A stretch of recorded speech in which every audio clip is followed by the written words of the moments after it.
Welcome to our channel. Today we how to register with Zocdoc for verifying insurance acceptance, detailed guide step by step clearly. Begin by visiting the Zocdoc website using your web browser. Once on the home page, locate the sign up option in the top right corner. Click on sign up to begin the registration process. Fill in your email address in the designated field. Create a secure password that meets the requirements stated on the page.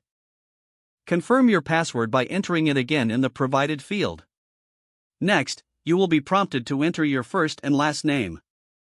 Select your role from the options, such as doctor or healthcare provider. Provide your practice name if applicable.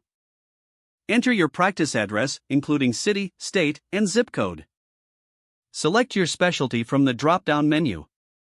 Enter your phone number for verification purposes.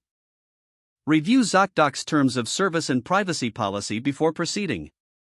Check the box to indicate you agree to the terms. Click on the Create Account button to finalize your registration. Once registered, log into your new account using your email and password. Navigate to the dashboard where you will see various options. Locate and click on the section labeled Insurance. In this section, you will find an option to add or verify insurance providers. Start by entering the details of the insurance companies you accept. Follow the prompts to input specific policy numbers and acceptance criteria.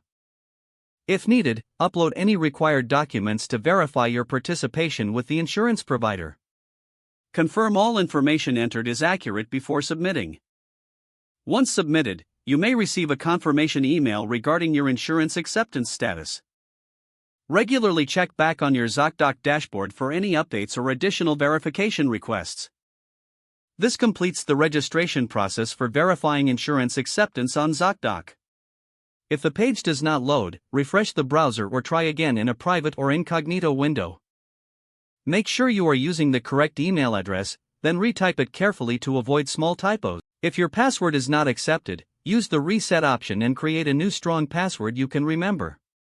Check your spam folder for verification or security emails, then complete any requested confirmation steps. Don't forget to like this video and subscribe to our channel for more step-by-step tech guides.